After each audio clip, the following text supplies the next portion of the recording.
خبرو شروع وا په باره د ګناهونو کې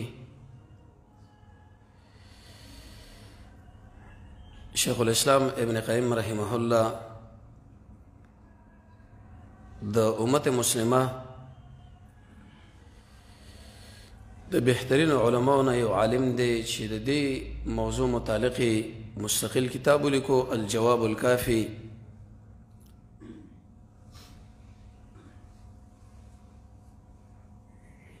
د دې ګناهونو څخه ډېر انتهایی زیات متعدد نقصانونه ذکر کړي دي. دې ځای پورې خبره ذکر کړې شوې وه چې د انسان د رزق قید کوي یو د طاعت د درجې نه اوباسي دوه او دا د پخوانیو قومونو میراث دی چې د انسانانو له ورکړی شوی دی. انسان د یو بد شکله خراب او احمق حیوان سره ورباندې مشابه کیږي. د ده په دې بدن باندې او دقه شان د ده په دې اولادونو او متعلقینو باندې اثر لري. د سړي د زړه نه د رب العالمین یره وځي. انسان د رب العالمین نه غافل کیږي او کله چې انسان د الله عز وجل نه په غفلت کې واقع شو دا به د تبعی او د تاوان یو لویه مسله ده.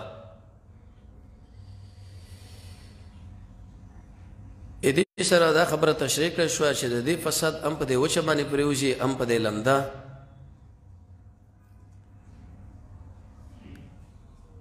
او زموږ د ګناهونو اثر په دې حیواناتو باندې پرېوځي لکه څنګه چې روایت د ابو دردا او دقه شان د ابو هريره رضی الله تعالی عنه تشریح شوی چې ان الحباره دا ځان زموږ د ګناهونو د وجې نه ایسته ګډوډېږي خرابېږي.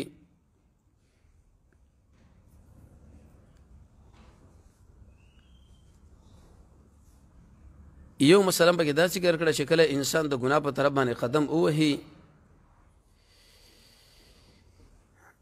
د دې سړي نه الله عز وجل د ځمکه علي په بل تعبیر باندې کور نظام قانون او حکومت نن که چېرته رب العالمین وغواړي یو بل نقصان به د ګناه ذکر کړو چې دا ډېر انتهایی خطرناک نقصان دی. هغه دا چې کله انسان ګناهونه کوي د داسې انسان دا زړه وژلی کېږي یا په بل تعبیر باندې داسې بوه چې دا زړه یې مړ کېږي او زړه د انسان چې کله ووژلی شو او دقه شان مړ کړی شو دا د لوی تبعیض سره مخامخ کېږي به ځکه چې زړه مو مړ شو نو بیا موږ ټول جسد مړ دی. د رسول الله صلی الله علیه وسلم د ارشاداتو نه معلومیږي بلکې تصریح پې کړې ده چې د بدن کې یو ټوکړه ده هغه چې کله جوړي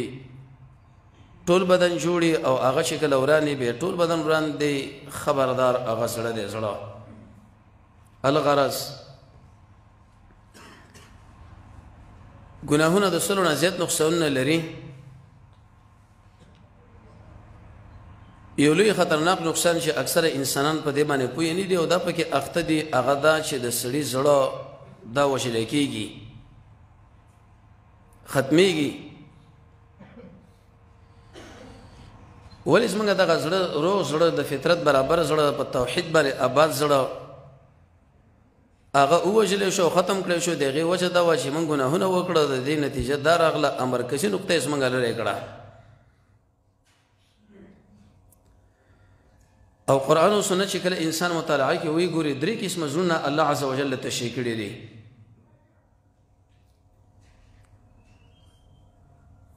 یو قسم زړونه هغه د غیر مسلمو دي او دویم قسم زړونه چې دي هغه د عصات او ګناهګارانو دي. دریم قسم زړونه چې دي هغه د ایماندارو دي. کوم انسانان چې ایماندار دي دا غره سره دغه صفت دی باید دا قرآن او سنت وایي چې ځان کې پیدا کا او کشر د پیدا نه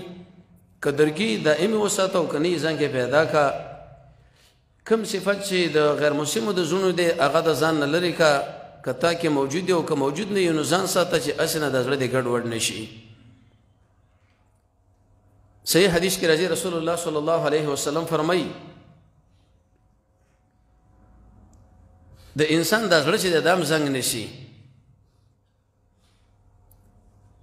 صحابه ډېر هوښیار انسانان هغوی دا خبره وکړه چې یا رسول الله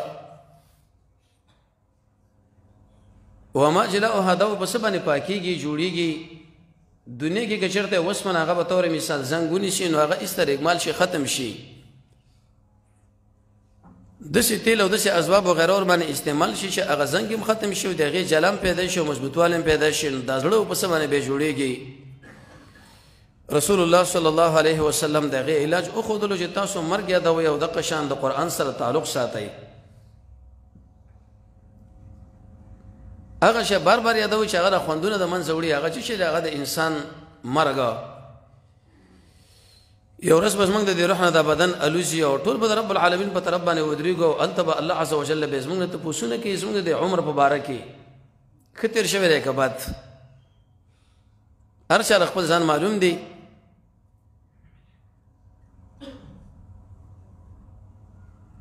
او د زړه مثال داسې دی اهل علم فرمایي خاص کر امام البانی رحمه الله لکه د نور سترګه چې کله د هغې مخې له دا وریځ پیدا شي نو ایسته هغه پټه شي خړه شي او کله چې وریځ نه وي نو یو پړک کوي چمکه. موږ هم چې کله ګناهونه نه وي کړي د زړه مو یو کیفیت وي خو چې کله وشي بیا د زړه مو بل کیفیت دی. او یو بل صحابي فرمایي د دې مثال داسې دی لکه بڼکه دشته کې پرته نه دا باد چې راشي کله په یو جانب واړي او دغه شان کله په بل جانب باندې واړي. رسول الله صلی الله علیه وسلم له ملګري راغلل صحابه کرام او دی ورته ویلې چې یا رسول الله ستاسو سره چې کله موږ په یو مجلس کې ناستو زموږ د زړه یو کیفیت یو ژوند مو یو خو چې کله بیا کور له لار شو په بله طریقه باندې نبی صلی الله علیه وسلم ورته ویلې چې ساعتا و ساعه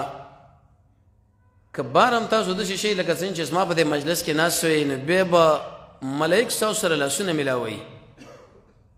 یعنې دا انقلاب په دې زړه کې راځي. عبدالله بن مبارک فرمایي رضی الله تعالی عنه و ان الذنوب یقینا دا ګناهونه چې دی تمیت القلوب هغه د زړونه وژني او زړه چې کله ووژنو بس د انسان دماغ هم ورسره وژلی کېږي او د هغه لاسونه هم وژلی کېږي او د هغه استعداد هم وژلی کېږي ځکه هغه بادشاه لاړو رئیس لاړو.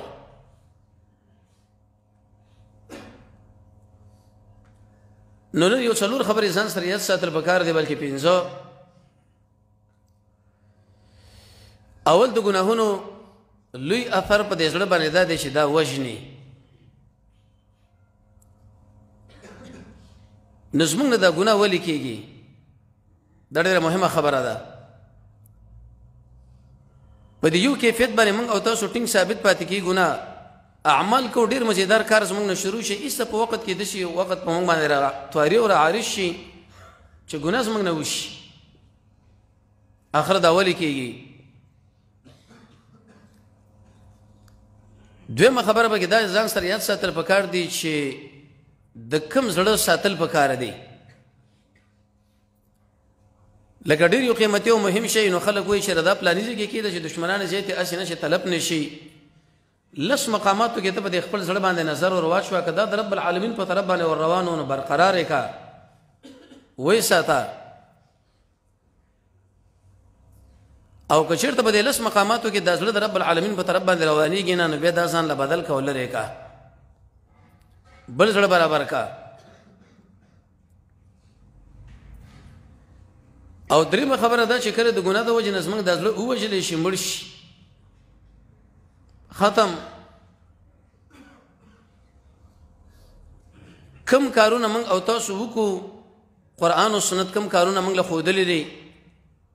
چې انسان کله د هغې ارتکاب وکړي د هغې امتثال وکړي د دې په نتیجه کې به دقه مړ زړه چې ګناه وژلی دی هغه بېرته را ژوندی شي. الحمدلله شیخ الاسلام ابن تیمیه رحمه الله فرمایي چې د اسلام په نعمتونو کې اساسي او بنیادی نعمت چې قرآن او سنت دی. هغه خبرې موږ له ښودلې دي چې په هغې باندې د انسان د زړه وژلی کېږي. هغه خبرې موږ له ښودلې دي چې کله په دې زړه کې دغه لس حالات راځي نو دا برقرار وساته. او هغه خبرې قرآن او سنت موږ له ښودلې دي 15 داسې امور دي 11 چې کله دقه 11 کارونه سړی په خپل عمل کې راولي د دې په نتیجه کې به دا مړ زړه ژوندی شي او بیا به د رب العالمین په طرف باندې ور روان شي. السائر الى الله عز وجل. څلورمه خبره ده چې کله موږ دا زړه ووژلی شي نو دا زموږ د عبادت خوند تلف شي ورک شي. د کم انسانانو کې به ډېر کم داسې انسانان دي چې د هغوی نه کله ګناه وشي هغوی ورباندې خفه شي او دغه شان که ښایسته عمل ترې صادر شي هغوی ورباندې خوشحاله. خو چونکې زموږ د اکثره ملګرو دا زړونه وژلی شوي دي د عمل په خوند باندې نه پوهېږو لذت چې خوند یې څه دی او لذت یې څه دی. حدیث کې راځي رسول الله صلی الله علیه وسلم فرمایي الا خبردار خبر شي ان فی الجسد یقینا په دې زړه د بدن کې یو ټوکړه ده. دا ټوکړه چې کله جوړي ټول بدن جوړي او دا چې کله ورانی به ټول بدن ورانی الا وهي القلب. خبردار هغه زړه د انسان دی امیر دی. پښتو کې دا خبره کېږي چې کوم ځای کې زړه وغواړي هلته به پښې رواني. ځکه دا امیر دی دا رهبر دی سید دی مولا دی او دې ګناهونو داسې کار وکړي چې زموږ هغه رهبر او زموږ هغه سید او هغه مولی موږ له وویشتو هغې ختم کړي هغه مړ کړي نو راځي چې پرېږدو د ګناهونه بلکې د خپل سید او رهبر او د دې مولا د حفاظت اسباب برابر کړو. اوله خبره زموږ استاسو د ناسو انسانانو د ګناهونه ولې کېږي؟ په دې کې علما شته په دې کې طلبا شته نارینه زنانه شته کشران مشران شته عوام او اهل علم شته. کله کله سړی په دې خپل عبادت کې ډېر په واجب کیفیت باندې رواني داغه د بدن نه صدقه هم صادریږي داغه د بدن نه ذکر هم صادریږي داغه د بدن نه صله رحمیم کیږي د جمع د مانځه پابندي هم کیږي دعوت هم کیږي او جهاد هم کیږي او نور اعمال استا د شي وخت په مونږ باندې راشي چې شړق مونږ په ګناه کې واقع شو. اخر دا ولي مونږ څنګه د دې کېسته لارنه د دې کېسته اعمالونه په دې بل طرف باندې ورته شو چې باغی باندې زموږ د رب العالمین غصم راځي او باغی باندې الله عز وجل په دې مخلوق باندې به لعنت هم وایي خفه کېږي ور باندې. اهل علم دې لپاره یو وجه ذکر کړی دی و په دې یو حال موږ تاسو همیشه برقرار نشو پاتې کېدی. یو وجه پکې دا ده چې لأنک مکلف بالمجاهده د انسان نه د ګناه ذکر کېږي او د زړه ذکر ورانېږي چې دغه انسان په دې مجاهده باندې مکلف دی دا به کوشش کوي هغه به ورانې په طرف باندې ځي موږ به په دې بل طرف راولو هغه به د ورانې په طرف باندې ځي موږ به په دې بل طرف باندې راولو. د دې وجه نه قرآن کې الله عز وجل تصریح کړی دا چې انسان ما پیدا کړی دی په کبد په مشکلاتو کې تکلیف کې خوشاله او راحت په هغه وخت کې دی چې کله موږ د خپل قدم د جنت پر درشل باندې ورد کېدو. لکه څنګه چې امام اهل السنه والجماعت احمد ابن حنبل دا خبره کړې ده اصل کې جواب دی او سوال کړی دی چاته پوښتنه وکړه چې یا امام زمونږ په دې بدن باندې او په دې زړه باندې به دا خوشحالي کله را داخل شي او کله به داسې ژوند دي چې ټول عمر خوشحالي نه وي دا په هغه وخت کې کېږي چې کله انسان د جنت پر دروازه باندې ور داخل شي. زمونږ دا ګناهونه څه کېږي چې موږ مکلف یو په دې خبره باندې چې موږ به مجاهده کوو کوشش وکړو او کوشش کله کېږي چې کله انسان له مخې له دوه خبرې پرتې یو طرف ناکامي ده او بل طرف چې د کامیابي کله چېرته کوشش وکړي د کامیابۍ نتیجې په لاس راځي که کوشش ونه کړي د ناکامۍ نو الله عز وجل زموږ نه کله کله دا ګناه صادر کړي. که په دې ناس انسانانو کې زمونږ نه ګناهونه نه کېږي، د ټول عمر همدا نیکې تر مرګ پورې، بیا د الله عز وجل د خوا موږ په امتحان کې نه واقع کېدو. شیخنا و امامنا شیخ الاسلام ابن قیم رحمه الله فرمایي انسان چې څومره بوډا ولی نشي،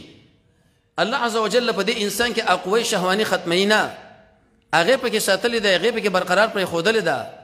تر څو پورې الله عز وجل دغه انسان په امتحان کې واچوي، ګوري چې دا د پردي زنانه له ګوري که نه ګوري، دا د پردي زنانه باره کې دا خبره کوي که نه کوي، دا د پردي هغه ځای کې چې قرآن او سنت منع کړي ده، د لاس اوږدوي که نه اوږدوي، هغې طرف باندې قدم وهي که نه وهي، موږ نه دا نه سلبوي. دویمه وجه دا ده زمونږ ستاسو دا ګناهونه په دې وجه باندې کېږي لیدوم تضرعک الیه عز وجل، چې زمونږ دا بندګي او زمونږ عاجزي الله رب العزت له همیشه دوامداره پاتې شي. که زمونږ نه چېرته ګناه نه کېدلې او ټول عمر په دې نیکۍ کې واقع وي، د ذرې په اندازه باندې ګناه زمونږ د بدن نه صادرېدی نه، بیا موږ د الله عز وجل داسې اطاعت نه کولو. کله چې زمونږ نه ګناه وشي نو ایسته موږ را منډه کړو رب العالمین لمونځ وکړو، صلات التوبه، د هغې نه وروسته بیا استغفر الله ووایو، د هغې نه وروسته بیا څه مالي صدقه د الله عز وجل په دې لاره کې خرج کړو، رب العالمین له په وسیله کې دا پیش کړو چې یا الله دې ځای کې زما نه دا ګناه وشو، دا ګناه وشو، دا ګناه وشوه، د دې د کړنې د دې د عمل د وجې نه زما دغه ګناهونه ته معاف کا. که ګناه زموږ نه کېدی نه بیا دا نوافل من کول، نه صلات توبه من کوو، نه مو په دې خوله باندې استغفر الله ویلې، نه چېرته په دې زړه کې پښیمانه کېدلو، نه مو صدقات ورکول، خو خبره جوړه ده د رب العالمین سره په رابطه کې واقع او انشاءالله جنتین او خلاص هر څه همداسې خالي پاتې کېدو. الله په دې کې واجب حکمتونه دي. شیخ الاسلام ابن تیمیه رحمه الله فرمایي وی که چېرته د انسانانو نه ګناهونه نه کېدلې، د رب العالمین ډېر ښایسته نومونه سلب کېدله، الله عز وجل غفور ذات دی، الله عز وجل رحیم ذات دی، الله عز وجل عفو ذات دی، هغه چا له مغفرت کوي، هغه چا باندې رحم کوي، هغه چا له عفو کوي چې د هغه نه مخکې ورې ګناه وشي. د دې به دا مقصد نه وي چې موږ د ګناه له کار ووایو، موږ اوس ګناه او ګناه له د کار ویلو، الله عز وجل موږ له نفس را کړی دی،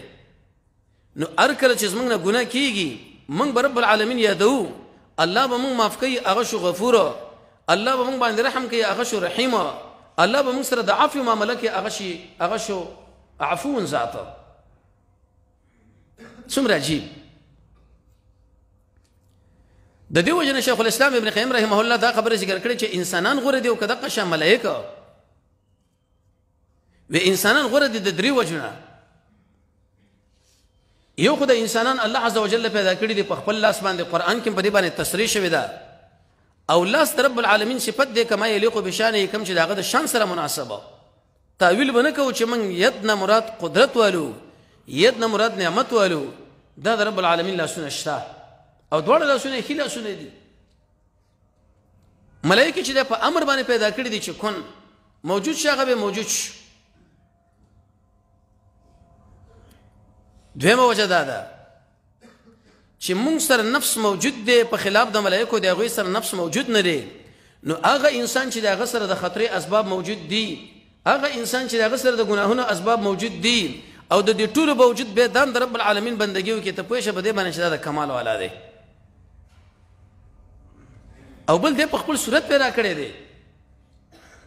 دې حدیث په تشریح کې علماء متعدد توجیهات کړي، حتی بعض علماء په کتابونو لیکلي لکه امام الطیجری على سورة الرحمن وعلى سورة هی. حدیث کې منور مقصد تشریح نه ده. او درېمه او اساسي بنیادي وجه دا ده چې زموږ نه دا ګناهونه په دې وجه باندې صادرېږي چې موږ زړه لرو، او قلب ته قلب ځکه ویلی کېږي چې دا به اوړي راوړي، لأنه یتقلبو،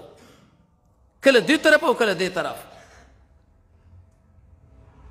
کله سړي نه ګناه وشي او کله د سړي نه طاعت چې در نه وشو نو په دې باندې شکر وباسه، او ګناه چې در نه وشو نو په دې باندې ووایي چې استغفر الله، نو رب العالمین څه زمونږ د دې بدن نه دا ګناهونه صادروي.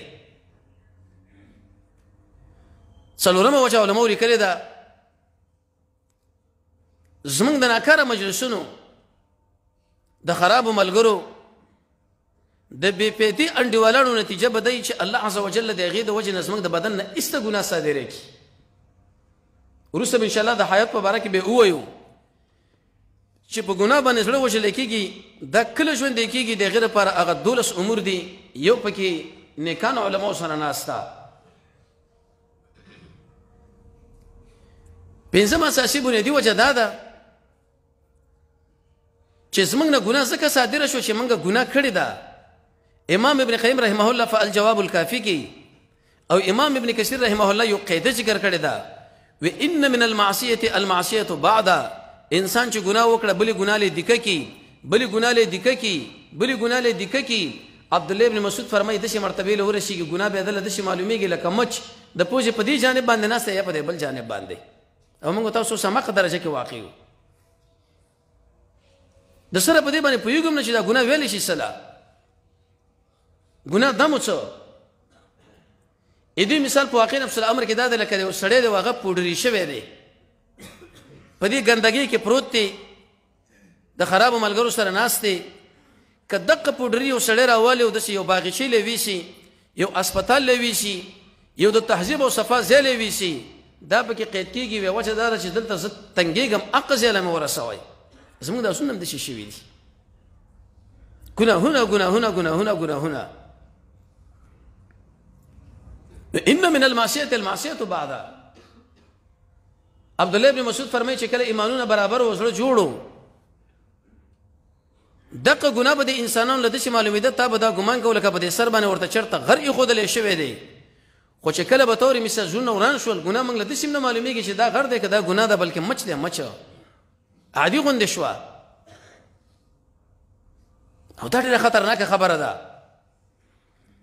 چې انسان په خپل جرم باندې پوه نشي انسان په خپل مرض باندې پوه نشي اېده د هلاکت لپاره اوس قطعي فیصله به شوې ده دا په بل طرف باندې لاړو قرآن کې الله عز وجل د پیغمبر په صفت کې وایي چې اواب هغه انسان ته ویل کېږي چې دغه په زړه کې چېرته ګناه تېره شي نو دا وایي استغفر الله او بیا هم که ګناه ترې صادره شي نو متصل الله له توبه وباسي خو که کلونه کلونه وروسته چېرته دله خپل هغه زوړ جرم رایاد شي نو په دې وخت کې د زړه باندې بیا هم یو کیفیت راشي چې ربه ما به معاف کړو که نه ته اوس ما سره څه معامله کوې شپږمه وجه دا ده چې اصل کې موږ د خواهش پرستۍ پسې روان یو نفس له چېرته موږ په دې نفس باندې خپې د جوختې ښودلې نه دي دله مو داسې کورې غوندې ویلی نه دی بلکې زموږ د نفس څه خبره کړې ده موږ یې د فرمایشات پوره کړي دي نه الله عز وجل فرمایي ونهى النفس هغه انسان د جنت والا دی چې د خپل نفس بند کړي د خواهش نه نفس ته لوی پردې زنانه له وګوره نه ګورم نفس ته لوی چې غیبت وکړه نه کوم نفس ته لوی حسد وکړه نه کوم نفس ته لوی قتل وکړه نه کوم نفس ته لوی دروغ ووایه نه وایم حدیث کې راځي رسول الله صلی الله علیه وسلم فرمایي مؤمن انسان میدان د جنگ پرېږدي بخل کوي خو دروغ نه وایي دروغ چې څوک وایي د مشکات جلد ثاني کې دغه حدیث د ایمان مسلې لاړه ته وګوره چې ما ته دروغ لږ وایو که زیات اگر که مرتکب د ګناه کبیرې کافر نه دی ما ته به حسد نه کوو نبی کریم علیه الصلاة والسلام فرمایي د حسد داسې مثال دی چې یو نعمت الله عز وجل یو بنده له ورکړی دی او ته په هغې باندې خفه شوې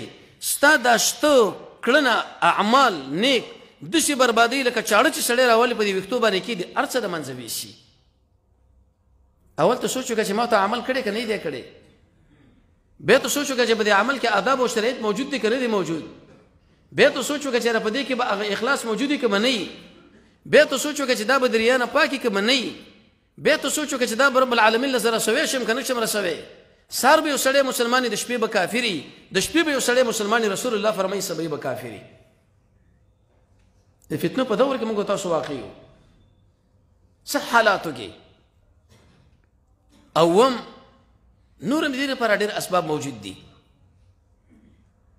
نو یا خو د دې وجې نه موږ دا ګناهونه کوو چې موږ د ګناه سره مخته یو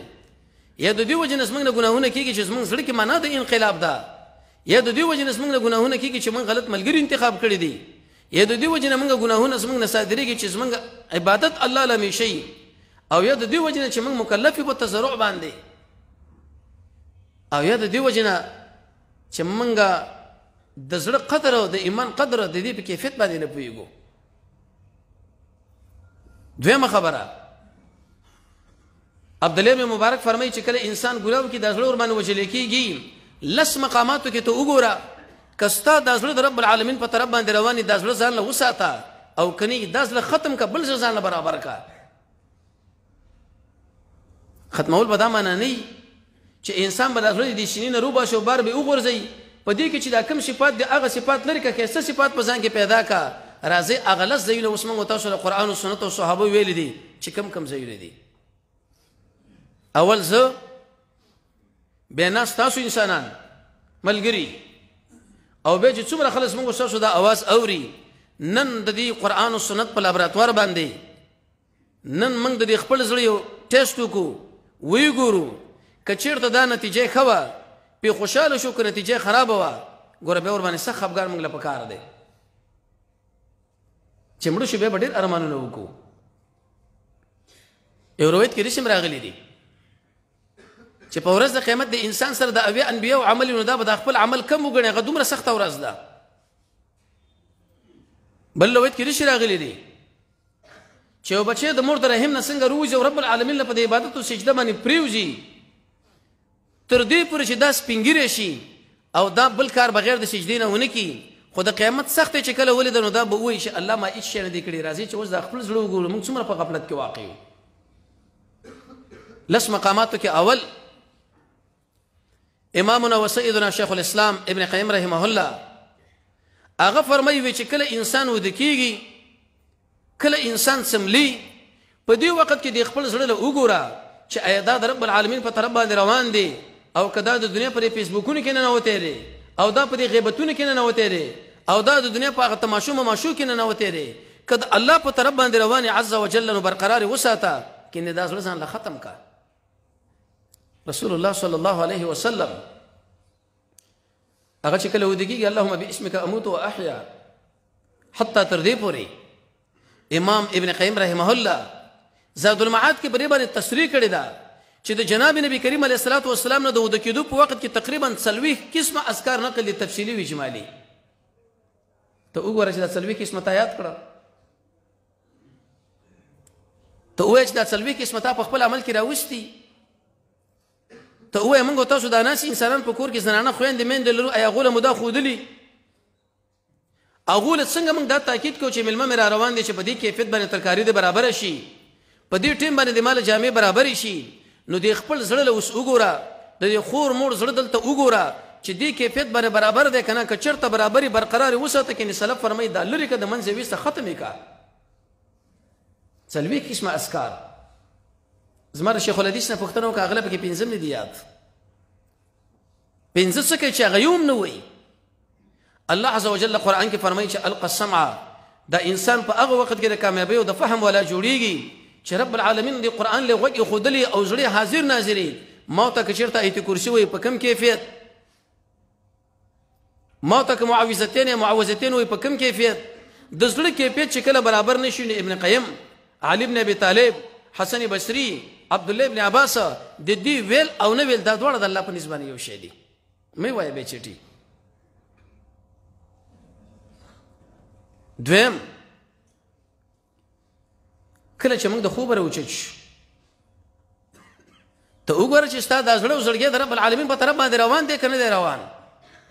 رسول الله صلی الله علیه وسلم به څه ویلي؟ الحمدلله الذي،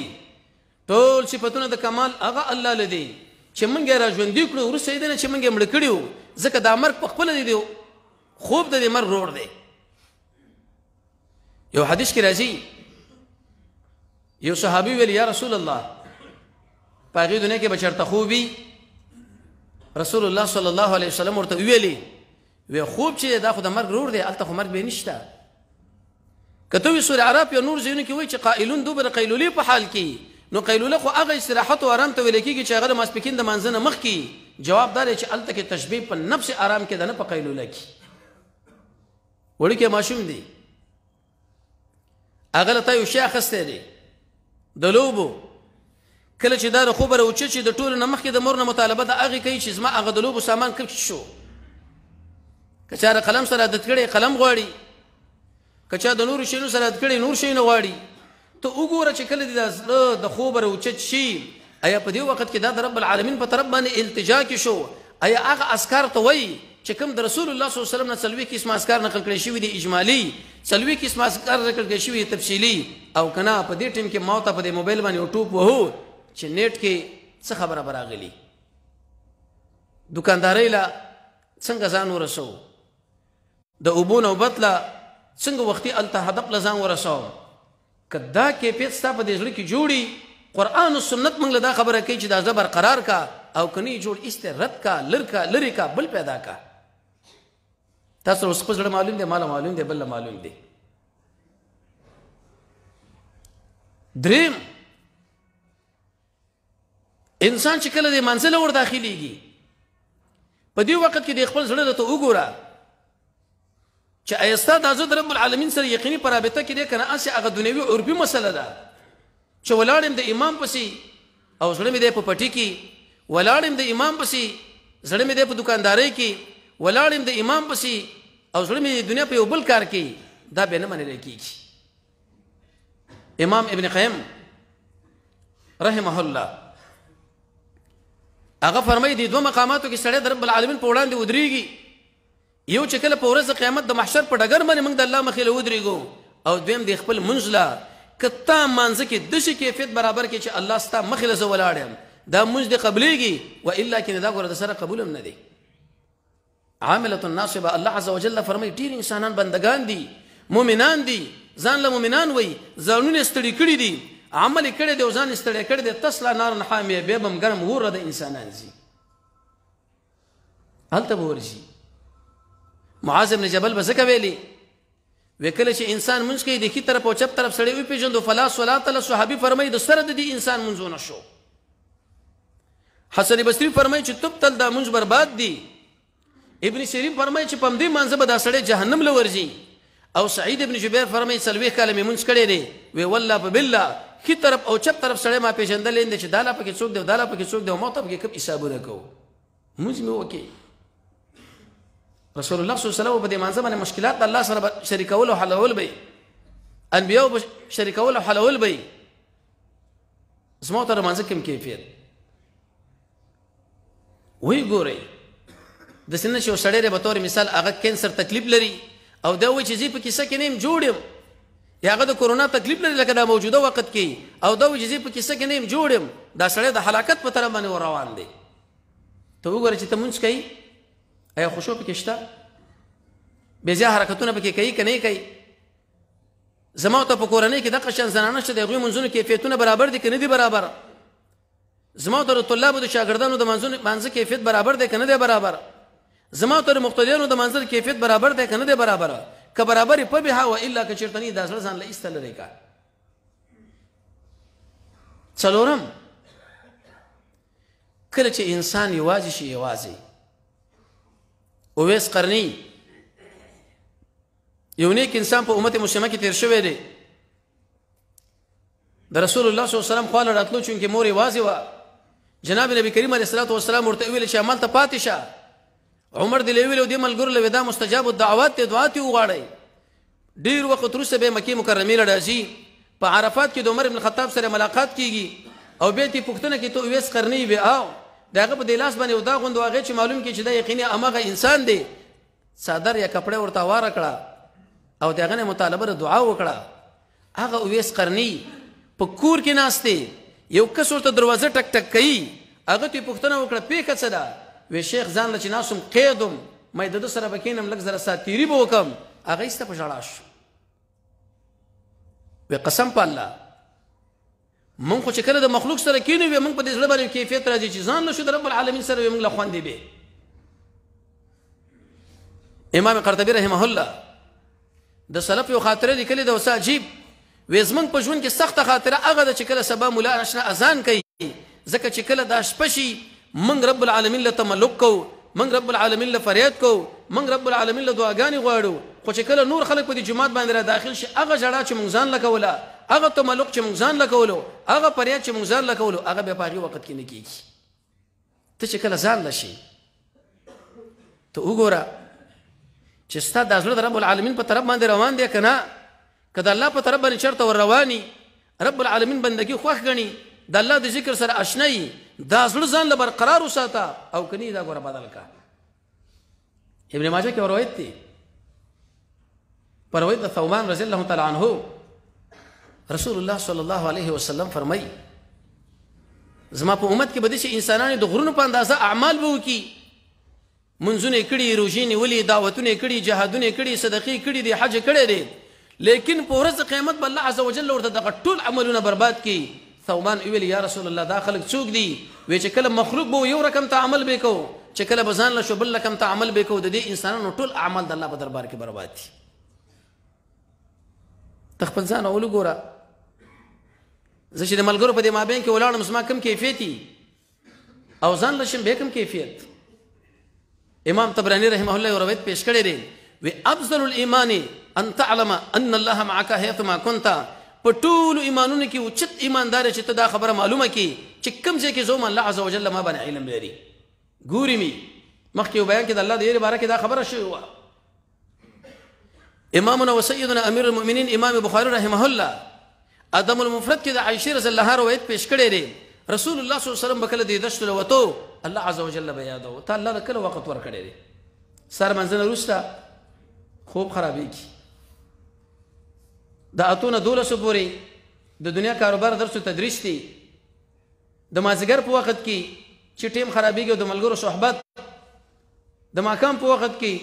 غب شپ د ډوډۍ پروګرام د شپې نه وخته فیسبوک او نت هغې نه به قضا کېږم نو کله چې انسان یوازې شي او د زړه د رب العالمین په طرف باندې روان شو د الله د قرآن سره تعلق د الله د یاد سره تعلق دا زړه ځان له برقرار پرېږده کینې استرد کوي. ابن قیم شیخ فرمایي دا ختم کا ګناه والے دی دا چنجوی والے دی. په مارکیټ کې به طور مثال د میوې په منډۍ کې هغه امرود ته اخلي چې چنجي کړي هغه مڼه ته اخلي چې چنجي کړي نه ستا د زړه چنجي کړی دننه. او پنځم امام ابن قیم رحمه الله فرمایي وی کله چې انسان د قرآن تلاوت لکینی ته وګوره د خپل زړه لدی ایا دا یقیني په دې چې کیفیت دی چې زه د رب العالمین کلام وسوایم لکه څنګه چې اکرمه د قبلې په طرف باندې کېناستو رضی الله تعالی عنه صفا جامې به واغوستلي او قرآن به د شینې پورې ونیو وبې ژړل چې هذا کلام ربي. ایا داسې مینه موږ د دې قرآن سره کړې ده؟ هر سړی خپل ځان ورته معلوم دی، هر سړی په خپل ځان باندې علم حضوري لري. که چېرته ستا زړه د قرآن سره په دې کیفیت باندې چې کله قرآن خلاص کړي ته داسې ګمان کوي چې زه د رب العالمین سره خبرې کوم په کم کیفیت. یو بادشاه له چې ورځو یو امیر له چې ورځو څنګه په ځان باندې عطر مطر ووهو څنګه جامې برابرې کړو څنګه د هغه لپاره انتظارونه وکړو. ایا موږ چې کله د رب العالمین سره خبره کوو په دې مانځه کې د رب العالمین سره خبره کوو د قرآن په تلاوت کې د زړه کیفیت مو داسې جوړ دی که نه جوړ که جوړ وي برقرار یې پرېږده که نه دا زړه ځان له بدل که لرې که ختم یې که. شپږم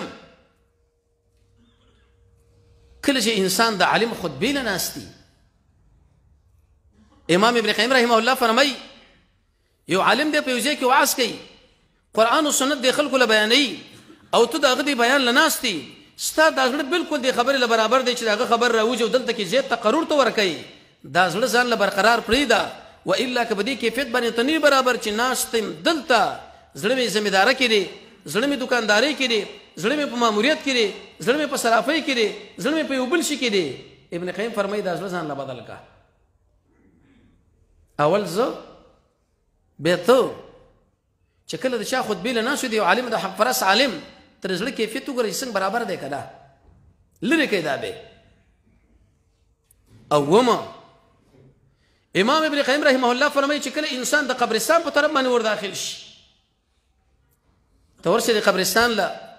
ابو درداء رضی الله تعالی عنه به چې کله د قبرستان له راغی ابن قیم رحمه الله ته نقل کړی دی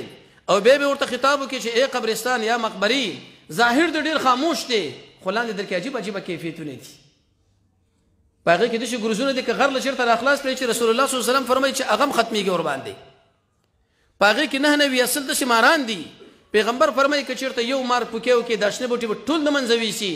په هغې کې په داسې کیفیت باندې ملایک دي زدن ورکوي د انسان له چې د هغې د غاښونه په شان د شډل غویي د ښکرو دي، سترګې د قلعې د دیګونو غوندې دي، او قبر در باندې داسې راتنګوي چې پوښتې دې پرې پوښتې کې نه باسي. اعلان دي څه حالات دی. امام ابن کثیر رحمه الله د سورې توبې د روایت په تشریح کې وایي قبرستان له دراتک 3 لوی مقاصد. یو مقصد پکې دا چې دا کم خلک مړي دي دوی له موږ دعاګانې وغواړو. ابن قیم رحمه الله فرمایي د غره په اندازه باندې اعلان دا دعا دا خیر الله ورته نه کوي. دویم موږ آخرت رعایت کو، د هغې سره مرګ یاد کو، تزهید فی دنیا وشي، دنیا سره مؤمنه لاړه ختمه شي. اتم اسید رضی الله تعالی عنه فرمایي یو عجیب صحابي دی، یو وفد کې د رسول الله صلی الله علیه وسلم خوا راځي، د هغه سره بیعت مسله په ایمان باندې برابري، په خپل خاندان کې ډېر اوچت کیفیت والا انسان. هغه فرمایي چې په دې 3 حالاتو کې ماله مرګ راغی زه ډایرکټ په ځان باندې داسې عقیده ساتم جنتي یم او صحابه کرام ټول جنتین دي. د هغې باره کې د اهل سنت والجماعت اتفاقي فیصله ده. یو چې کله د پیغمبر علیه الصلاة والسلام پسې مانځه باندې ولاړم، اتم داو نهم یو کله چې قرآن کریم له ناستم، او دریم چې هغه لسم جوړیږي هغه کیفیت باندې چې کله زه قبرستان له ورشم. ته وګوره ته قبرستان له څومره لاړې. په دې مناسبت چې دنیا سره زاهد شي، په دې مناسبت چې د مسلمان رول دعا وغواړي، په دې مناسبت باندې چې آخرت دپاره ته ځان تیار کړي، څومره دې کړی. نو 10 مقاماتو کې ابن قیم سے فرمایي که ستا زړه د رب العالمین په طرف باندې ور روانو برقرار وساته کې دا ګناهونه والي دی چینجو والي دی ختم کړی دی. کله چې سړی سملي د شپې، دویم چې کله راوچتېږي، دریم چې کله یوازې شي، څلورم چې کله په دې مانځه کې شي، پنځم چې کله انسان د عالم خطبې له ناستي، شپږم چې کله د قرآن تلاوت له ناستي، اووم چې کله قبرستان له لاړ شي، اتم اسید فرمایي د رسول الله پسې چې مانځه کې وم، نهم اسید رضی الله عنه فرمایي چې کله جنازه کې وم، او لسم اسید رضی الله عنه فرمایي چې کله قبرستان کې وم. درېمه خبره عبد الله بن مبارک فرمایي چې ان الذنوب یقینا دا ګناهونه زړه وژني، زړه چنجن کوي، زړه د منځه وړي. مخکې مو 10 حالات او وختونه تاسو ذکر کړه، ان شاء الله د دې ناس انسانانو ټول ملګرو د زړه کیفیت برابر دی. مونږ چې کوي بس الله سره خبره ده. قبرستان له چې ورځې مرد ته یادېږي، قرآن له چې ناسو عجیب کیفیت، د عالم بس خطبې له چې ناسو عجیب کیفیت، یوازې چې شی بس تاسو الله یادوئ. د شپې چې وده کېږي اسکار کوئ، چې بیا کله راوچتېږي بیا هم اسکار کوئ. درېیمه خبره اساسي بنیادي چې په ګناه باندې خو زموږ زړه ووژلی شو، ختم شو، کم کیفیت موږ انتخاب کړو چې الله عز وجل زموږ دا مړ زړه بیرته را ژوندی کړي او په خپل طرف باندې روان کړي. دا ډېره اساسي خبره ده، علاج دی، ده وقایه ده. امام ابن قیم رحمه الله مدارج السالکین کې په دې باندې مستقل باب یې ښودلی دی چې څنګه به موږ دا خپل زړه د رب العالمین په طرف باندې ور روان کو، او څنګه به موږ دا مړ زړه را ژوندی کو. د هغې دپاره تقریبا قرآن جمع سنت د رسول الله صلی الله علیه وسلم یو 15 کړنې ښودلې دي، هغه ځان له بالکل نشاندهي کوي. شکر مو چې یو ډاکټر له ورشي چې دا علاج کوي څنګه یې کوو، د زړه تکلیف مو چې دا کار کوي دا مه کوي څنګه پابندي کوو. جناب ډاکټر صاحب دا خبره کړې ده. راځئ قرآن او سنت الله عز وجل او محمد رسول الله صلی الله علیه وسلم 15 امور ذکر کړي دي چې د ګناه د وجې نه کم زړه وژلی شوی دی، چنجن شوی دی، هغه پرې را ژوندی کېږي. اول بالقرآن، اول په قرآن باندې. الله عز وجل فرمایي وی د قرآن مثال په شان د اوبو دی. سیلاب چې کله را روان شي، یو لښتی وړوکی دی، یو متوسط دی، یو عالی دی، یو خوړ دی، یو دریب دی. ابو موسی اشعری هغه روایت پیش کړی دی. قرآن چې کله بیانېږي په دې لاندې انسانانو کې الله عز وجل همداسې استعدادونه برابر کړي دي. څوک ټول قبضه کوي، څوک نیم قبضه کوي، څوک 3 حصه قبضه کوي، څوک 4 قبضه کوي. وی د دې مثال په شان د دریب دی. په اوبو باندې فصل را شینکېږي، را برابرېږي. موږ زړه په دا قرآن باندې ژوندی کوو. ان بینا سورة انفال کې وایي چې ښکاره دلیل مې ته راوړو چې په دې باندې زړه را ژوندی کوم. قرآن له وخت ورکړه. عثمان ابن عفان فرمایي موږ چې کله د قرآن تلاوت نکو د ورځې موږ له حیا راځي. ته وګوره تاسو څومره تلاوت د قرآن وکړي، ته وګوره د پوهنتون دپاره، د یونیورسټۍ دپاره، د یو بل بورس دپاره چې یو ملک لسي د هغې دپاره څومره تیاریانې موږ کوو، څومره چپټر یې ګورو، څومره کورسونه، څومره امادګیانې. تا کله کړې چې امادګي قرآن کم قاري صاحب سره ناست چې الفاظ صحیح کم، یو عالم خواله ورغلی چې تفسیر معنی زده کم، که چېرته داسې کیفیت ته غوره کې مړ زړه به دې الله عز وجل را ژوندی کي، و الا کې نه ژوندی کېږي. تقسیم اوقات برابر کا. هر سړی خپل فامیل دپاره څنګه تقسیم اوقات جوړ کړی دی چې هفته کې 2 ورځې دي، په دې ورځ باندې به طور مثال دا سبزي، په دې ورځ باندې دا حبوبات، په دې ورځ باندې دغه لحم، په دې ورځ باندې دا. ایا دا تقسیم اوقات ما ته خپل زنانه له جوړ کړي چې ته به 40 غنټې د ژوند کې دومره پاري تلاوت د قرآن پاک کوي، دومره رکوګانې به کوي، او دومره به رسول الله صلی الله علیه وسلم باندې درود وایي، او دومره به دا ذکر کوي، بیا دې زمانم چې دا مړ زړه دې ژوندی کېږي. موږ بالکل په تبعی کې واقع یو. ان الذنوب دا ګناهونه چې د زړه وژني موږ له وژلې دی، ختم کړی دی، لیکن بیا موږ په دې باندې نه پوهېږو چې زړه مو مړ دی، کینسر ورته لګېدلی دی، چینجه ورته لګېدلی. راځي چې اوس یې جوړ کړو. جوړول په څه باندې کېږي؟ اسپتال قرآن او سنت دی، راشه په دې زمانې وګوره د قرآن تلاوت. امام نووي رحمه الله په مسلم کې روایت ذکر کړی دی، صاحب ریاض الصالحین کې لیکلی دی، ذکر کړی چې تقریبا جمعه کې به دا ختم شي، مخکې ته ختمه او ذکر هغې کیفیت به برابرېږي. میاشت کې 15 ورځو کې تقسیم اوقات برابر کا. دویم هغه زړه چې ګناهونه والی دی، مړ کړی دی، چینجن کړی دی. رسول الله صلی الله علیه وسلم د احادیث سره معلومیږي الله عز وجل یاد کا، بذکر الله عز وجل الله یاد کا. رسول الله صلی الله علیه وسلم فرمایي و مثل الذي مثال د هغه انسان چې هغه الله یادی ژوندی دی، او مثال د هغه انسان چې هغه الله نه یادی دا مړ دی. امامنا و سیدنا امام ابن قیم رحمه الله فرمایي دلته کې مراد د حیات او مراد د مرګ نه کم ژوند دی د زړه، کم مرګ دی د زړه. ته الله یادی زړه دی ژوند دی، ته الله نه یادی زړه دی مړ شو. موږ له اول ذکر نه دی آیات. امام سیوطي رحمه الله اتقان کې 20 معناګانې دي ذکر کړي دي، لیکن شیخ عبدالسلام رحمه الله 2 معناګانې ورسره نورې موجې کړي دي. تقریبا په 22 معناګانو باندې دا راغلي. د دنیا دا حالات څنګه موږ له معلومي. دا اول نمبر کښتره، دا دویم نمبر کښتره، د دریم نمبر کښتره، د څلورم نمبر کښتره. و د مسند او د اصل دی. دا اول نمبر دوی دا د هرې کمپنۍ دویانې موږ څنګه پیژنو؟ د پلاني مملکت نه چې د اعلی راغلي دی، هغه نه دا راغلي دی. راځي چې موږ دا ذکر د رب العالمین خو پیژنو چې دا په څو معناګانو قرآن کې راغلی دی. دا د الله خبره ده، د الله د رسول خبره ده. لیکن په دې 22 معناګانو کې بهترینه معنی او مصداق د ذکر شي د قرآن کریم تلاوت. هغه په دې کیفیت وکړه لکه څنګه چې صحابه وکړي. اته کله کې هغوی سورې بقره خلاصه کړي د تدبر سره، خو لیکن څلور خبرې پکې ضروري دي. اول په دې ذکر کې عقیدة التوحید، چې عقیده د توحید نه کې 40 غنټې ته ذکر د رب العالمین کې الله عز وجل استاد ذکر نه مانی زړه به چرته پیژندې نشي. توحید معنا مخکې من کړو تیره جمعه. افراد الله تعالی بالعبودیه، څومره اقسام د بندګۍ چې دا به ټول تراواله رب العالمین پورې به خاص کې. هیڅوک په هیڅ شي کې ورسره شریک نشته، نه په ملایکو کې، نه په انسانانو کې، نه په پیریانو کې، نه په مړو کې، نه په ژوندو کې، نه په کاڼو کې، نه په قبرونو کې، نه په دربارونو کې. دویم به اتباع السنه، انسان به د محمد رسول الله صلی الله علیه وسلم تابعداري کوي. ته وګوره چې کوم ذکر هغه کړی دی، جامع چې اغوستل د کوم ذکر کړی، میاشتې چې کله لیدلې د کوم ذکر کړی دی، باد چې کله سخت شوی دی کوم ذکر کړی دی، اسمان کې چې ګړس ګړس جوړ شوی دی تیز شوی دی کوم ذکر کړی دی، بازار له چې داخل شوی دی کوم ذکر کړی دی، یو کمزور او د ضعیف بدن والا انسان چې لیدلې دی کوم ذکر کړی دی، ملمه چې کله رخصت کړی دی کوم ذکر کړی دی، د چا کړی چې ډوډۍ خوړلې ده کوم ذکر به کړی دی،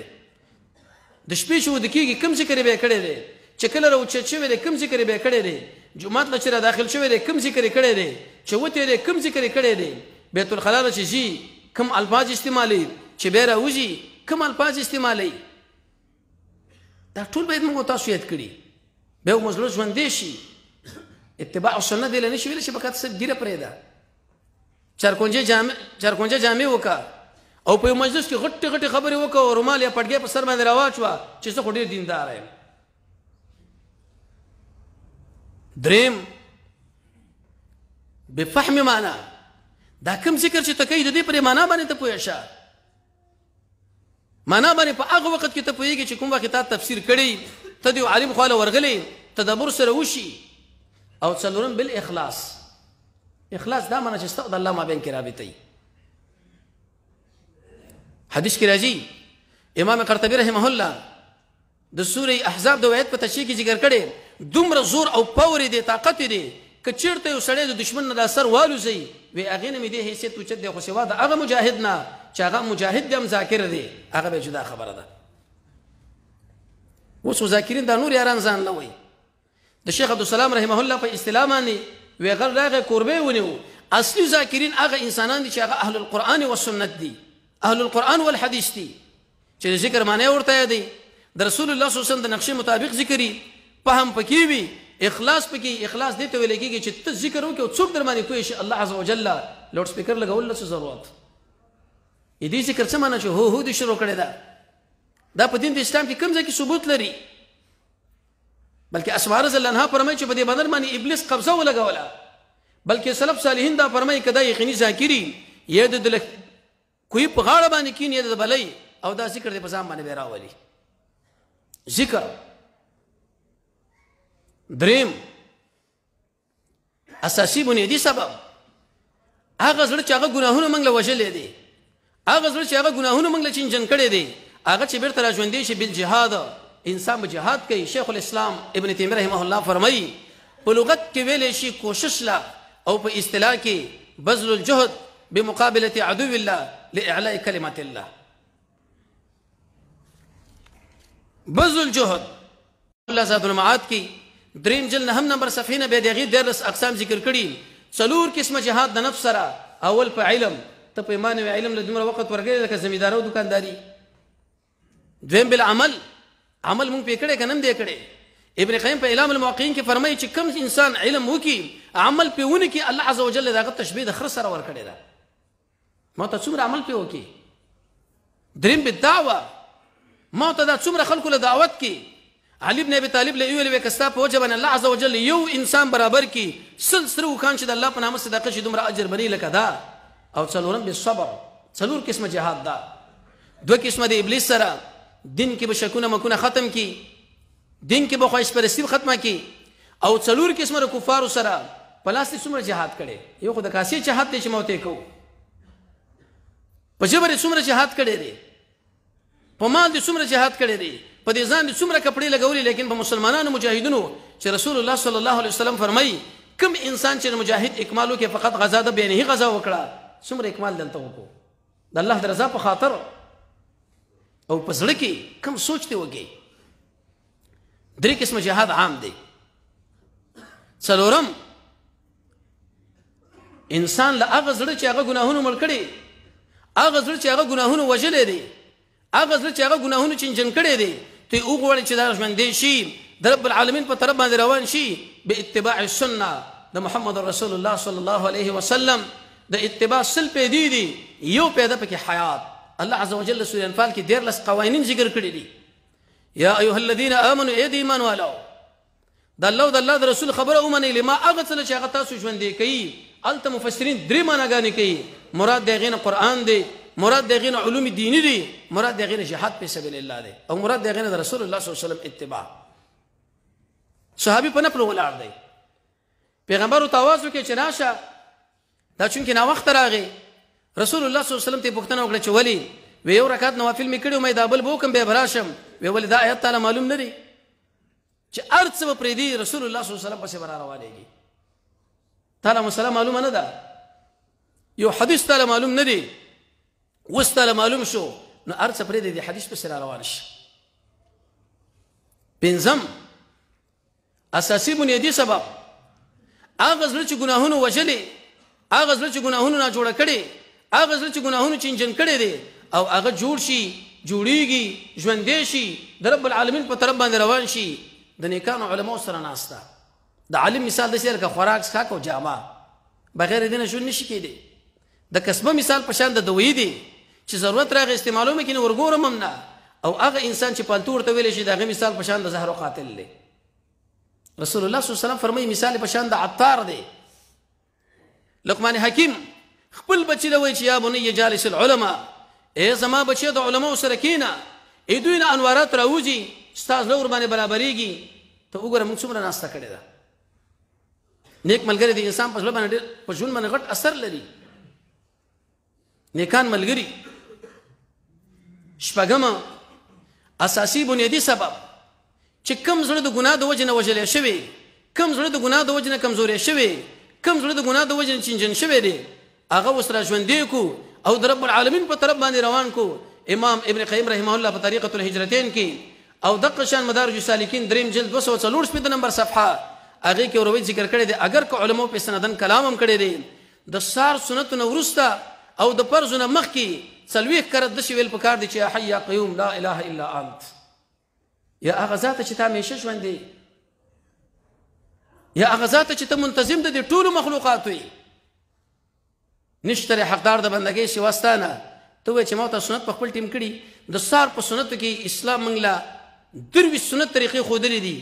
یو هم پکې موږ له نه معلوم. شکر وباسو زه امام اهل حدیث ته اول رکعت اوږد کې بیا به سره برخوالو، اول زه بیا ته بیا بل بیا بل. 23 طریقې صرف د سار پر سنتو کې دي. یو طریقه ابن قیم سے فرمایي دا ده اگر که د سنت لحاظي هغه ذکر کړی د خو نور علما ور باندې ټک کړی دی. یا حی یا قیوم لا اله الا انت څلوېښت کرتې ده ووایه. وم هغه زړه چې ګناه ووالو، هغه زړه چې ګناه مړ کړي، هغه زړه چې ګناه چینجن کړي او موږ یې را ژوندی کو، د رب العالمین په طرف باندې روان کو بالایمان او عمل صالح. الله عز وجل فرمایي هغه خلک چې هغوی ایمان لري، هغه خلک چې عمل د قرآن او سنت برابر دی، دوی له به موږ ورکو حیات طیبه، مزیدار ژوند. ایمان عمل صالح دا به پېژنې. قرآن او سنت کې ټول همدغه تشریح ده. قرآن د اول نه چې تاسو وګورئ تر آخره پورې فقط او فقط د ایمان نه بحث نه، نور وروسته به د ایمان مقتضیات دي. الله عز وجل موږ له معرفي کوي، عمل صالح موږ له معرفي کوي. نیک عمل دی له نشي ویلی چې پیر صاحب یو عمل له نیک عمل ووایي، جناب شیخ صاحب یو عمل ووایي، د چپنې والا یو عمل ووایي، د دسمال والا یو عمل ووایي، د پټګي والا یو عمل ووایي، ملک صاحب یو عمل ووایي. هغوی به خپل کار کوي. قرآن او سنت چې کوم عمل له ښه ویلی دی هغه نیک عمل دی، چې هغه ورته نه ویلی هغه عمل نه دی. اتم علم الشرعي. سيدنا وامامنا معاذ بن جبل د رسول الله صلی الله علیه وسلم ځوان صحابي د 40 کلو په عمر باندې به شهید کېږي طاعون په مرض. پیغمبر له ډېر امتیازات ګرانه په ورځ قیامت به د ټول علما او رهبر او قائد او سیدي. هغه فرمایي چې کله انسان زده کړه کوي، قرآن او سنت ته کینی، الله به زړه ژوندی کړي. خو چې دې له وخت نه ورکړي الله نور هم ختموي. ته وګوره چې ما ته مثال په خپل جماعتونو کې د قرآن د تفسیر درسونه کېږي، څومره ناست یو. خو ګوره دې کې یو خبره یاد ساتئ. امام مسلم رحمه الله په خپله مقدمه کې یو خبره عالم نه نقل کړې ده. هر چا له ګونډه ماتول نه دي پکار. العلم دین، علم دین دی. وګورئ د شانه دین اخلئ. په دې نه چې پټګی والی، په دې نه چې دا ډېر انتهایي مشهور انسان دی. آیا دا وګوره چې قرآن او سنت والا دی که نه بل څوک دی؟ که بل څوک یې ګوره دغه خواله کښېننئ. امام شاطبي رحمه الله په الاعتصام کې فرمایي ویل بدعتي مثال په شان د لړم دی. لاره باندې چې را روانې لار ته جدا کا، یا به دې واړوي که وا د نړۍ شک به ته پیدا کړي که نه. د هر چا مجلس کې مه کښېنه چې بس پټګی والی دی، جومات دی ما پسې اقتدا کړي، اهل الحدیث عالم پسې لاړ شه، د هغه خوا نه حرکت ور وکړه. نهم اساسي بنیادي لوی سبب چې هغه د موضوع سره تعلق ساتي، ترک الذنوب. که ته وغواړې چې زړه مې مړ دی، که مې ژوندی، زړه مې چینجن دی، شي مزیدار، زړه مې غافل دی، شي د رب العالمین په طرف باندې روانه، ګناهونه پرېږده. ترک الذنوب. عبدالله بن مبارک نه په شعر کې دا خبره نقل ده، و ان الذنوب دا ګناهونه چې دی زړه وجني. زړه ګناهونه نور چاله معلوم دي، د سترګو ګناه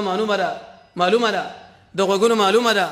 ګانې بجانې اورېدل په دې زړه کې منافقت داسې راټوکوي لکه څنګه چې اوبه دا فصل راټوکوي دا خبره غلطه ده چې دا د روح غذا ده. امامنا وسیدنا شیخ الاسلام ابن قیم رحمه الله په اغاثة الاحفان کې مستقل هغه روایت ذکر کړی دي. حتی امام شافعي او امام ابو حنیفه رحمۃ اللہ علیہ خو دومره تیز پر کې لاړ دي که چاته خوان واخصو د اسلام د دایرې نه پکې وروته. ما ورته مجلسونه برابرو ودونه چې هغه څوک چې لګرانی چې د واده د ډمانو د پاره هغه پروګرام خرچه لنډه کړي. قرآن ټیک ده هغه روح چې هغه پاسې دي هغه په دې باندې به غذا اخلي. او لسم عبد الله ابن مسعود فرمای دا غنه نقل دی چې من المیت مړ څوک دی. عجیب خبره وکړه و مړ او هغه څوک چې خلکونه په استراحت کړي هغه دې نه شي ویل کېدی چې هغه په قبرونو کې پراته دي. مړ هغه انسان دی چې کله امر بالمعروف وګوري خلکو له دعوت ونکي او منکر چې وګوري هغه منع نکي. نو کوم انسان چې ګناهونه کوي الله عز وجل ته دغه استعداد اخلي معروف په طرف ته نه دعوتي ولکه تا دعوت کې هغه تعالی دا خبره کوي چې علیک بالنفس. عبد الله ابن مسعود فرمایي رضی الله تعالی عنه ان من اکبر الكبائر پلوی غټو ګناهونه ګنیلوی ګناه ده چې ته چاله دعوت د قران او سنت ورکې هغه تعالی وجي خپل ځان برابر کا کور دې برابر کا ورونه دې برابر کا فامیل دې برابر کا متعلقین دې برابر کا عثمان لګي بسر کی. نو ابن مسعود سے فرمای مړ هغه انسان دی چې معروف وګوري امر ورته ونکي او منکر وګوري رد په ونکي وې دا انسان مړ دی موت صبر کړی دی. ورس ان شاء الله غوې لرونه به بیانو د جناب نبی کریم علیه الصلاه والسلام د سیرت دوره شروع کیدونکې ده هغه ان شاء الله به اداره په خپل وخت موافق باندې اعلان کوي. دی معروف لمن څومره خلک دعوت کړه راشه ډیر ګناهونه مو کړی دي پکې ډوبیو پکې ورکیو پته نه لګي په بحر لوجین د ګناهونو اعلان دی هغه دریب کې نه وتی چې بالکل هغه بیخ او بیخ له رسیدلی و راځي په یو شی باندې خو راځوندې کو په دې یو لس اسبابو کې چې انسان قران او سنت په طرف خلک دعوت کی. خلک مو بته د قران او سنت نه جیوی دي حلقې له مو ورزه دا وهابین دي اهل الحديث دي او کله بعض ظالمان دا وای ما يلفظ من قول الله عز وجل دي خلق بارک ویل دي چې ما يلفظ من قول دا انسانان هیڅ خبره نه کوي الا لديه رقيب عتيد تیار څوکیدار دي. هغه وخت کې به داخله په امن باندې شي چې د قران او سنت درسونه بند کړي د قران او سنت مراکز بند کړي د قران او سنت حلقات بند کړي به تاسو په امن کې راځي. نه تا خو ځان دی وژلو خلق دعوت کدیره الدال على الخير كفاعله. پلانیزه کې قاری صاحب دی ډیره ښه حلقه د قران شروع کړې ده پلانې مدرسه کې ډیره ښه دوره شروع ده پلانیزه کې ډیره ښه خطبه کیږي خلک دعوت کا. يهود نصارا د خپل پحشا لپاره څومره اسباب برابرې یو لسم د حرام او ځان ساتل. الله عز وجل فرمای مخکې د مردارو تذکره کې پیږي کې به ورستوي چې کله انسان د غین ځان ساتي موږ بدل نور وګرځو يمشي به پاغي باندې بدا ژوند کې ابن قیم صاحب درې منګان دي يمشي کړي خلق خپل خواهش پس روان دي دا قران پسې خلق د دنیا دعوتونه کوي دا قران او سنت خلق له بیانې یا په پورز قیامت د سر رڼای. الغرض درې خبرې منګه وکړي. عبد الله ابن مبارک فرمایي وکړه چې انسان ګناهونه کوي زړی ورته وجل کېږي زړی ختميږي. نو اوله خبره مدا وکړه چې موږ نه ګناه ولې کېږي دا غیر لپاره وجه موږ ذکر کړي. یو دا ته مکلف په مجاهده دویم د دې لپاره چې ساده دعوت او د عاجزي الله له میشه شي. دریم زړه کې معنا د قلب دا وختو څلورم د غلط ملګرو د وجه پنځم د خواهش پر ستې د وجه او شپږم د ګناهونو د وجه نه وم نورم ډېر حکمتونه لري. دویمه خبره مو وکړه لس مقاماتو کې تخپل سره وګوره اول زبې داناس انسانان کله الله په طرف باندې ور رواني دا زبر قرار پړي دي کې نه رد کوي چې کله و دکیګو الله یادو کنه یادو. ابن قیم رحمه الله دا څلوي قسم اسکار تذکرہ کړی دا. دویم چې کله اوچت شو الله یادو کنه یادو. دریم چې کله په منځمنه ودرېګو الله یادو کنه یادو. څلورم چې کله واځي شو الله یادو کنه یادو. پنځم چې کله قران لناس الله یادو کنه یادو په تدبر. شپږم چې کله قبرستان لور شو الله یادو کنه یادو. وم د عالم خطبه له چې کله ناس الله یادو کنه یادو. او اتم اسید هغه درې خبرې کړې وی رضی الله تعالی عنه چې قبرستان لاړ شم کمرشم جنتیم نه هم د رسول الله صلی الله علیه وسلم په خطبه کې ولاړو جنتیم چې مرشم په دې وخت کې مال مر راغی او لسم د قرآن تلاوت وخت کې درېمه خبره مو وکړه ګناه خو زړه ووالو اخري خبره ده پلچ په څه باندې ژوندی کېږي قرآن جمع سنت د محمد رسول الله صلی الله علیه وسلم په احادیثو کې 11 کړنې 11 کارونه موږ له وښودلو د ټولو نه مخکې د قرآن سره تعلق موږ په مدرسه کې الحمدلله د پکتیا د ولایت یو زنانه ده تقریبا د شپېتو یا اویا کلونو عمر زیات دی لله الحمد د ابتداء قرآن شروع کې ترجمې سره اخلاص کی اول قرآن سره تعلق دویم ذکر د رب العالمین خو لیکن د رسول الله د سنت برابر دریم چې کله سړی جهاد په سبیل الله کې دغه 14 انواع مو ذکر کړو څلورم په ارڅ کې د محمد رسول الله صلی الله علیه وسلم په روانې دل پنځم د علماء په دې مجلس کې ناستا شپږم یا حي یا قیوم لا اله الا انت رسال سنت ورستا څلوي کرتو د پرزونه مخ کې ویل وم ایمان او عمل صالح اتم د قران او سنت ذکر نهم گناهونه پر خودل لسم امر بالمعروف او نهي عن المنکر یو لسم د حرام خوري نه ځان ساتل د یو لس کړنې چې کله مونږ وکړي الله مو مړ زړه ژوندې کوي رب العالمین دې مونږ تاسو توفیق دې یو لس کارونه راکړي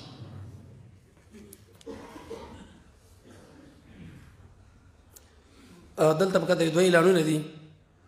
ان شاء الله زموږ په مدرسه کې الحمدلله د لس یو لس کارونه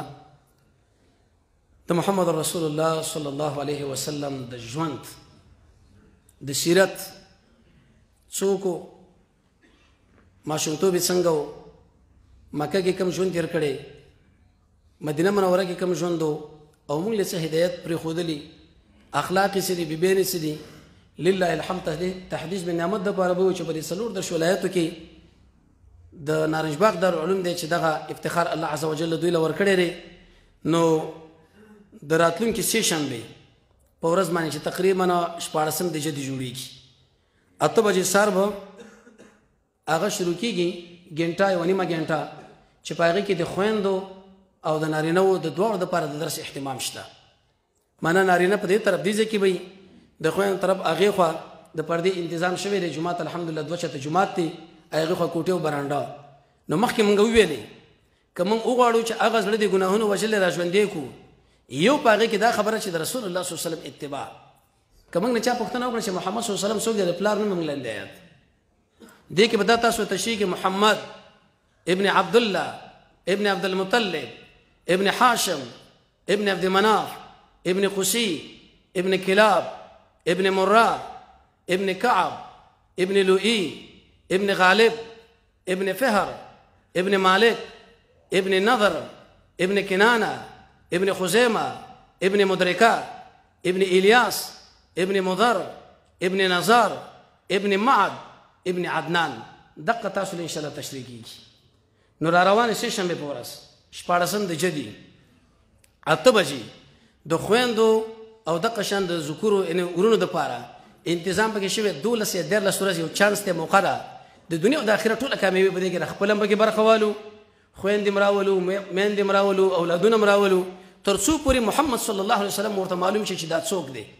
دغه به بین ورته معلوم شي دا څوک او دا موقع چې موږ نه لاړه به په ورځ قیامت ډیر لاسونه مګو قران کې الله فرمایي به داخله لاسونه مګي په دې لاس باندې بخله لګي هیڅ پیدا به ورنه کی وخت اسیم تیریږي څومره وخت تیر شو دویمه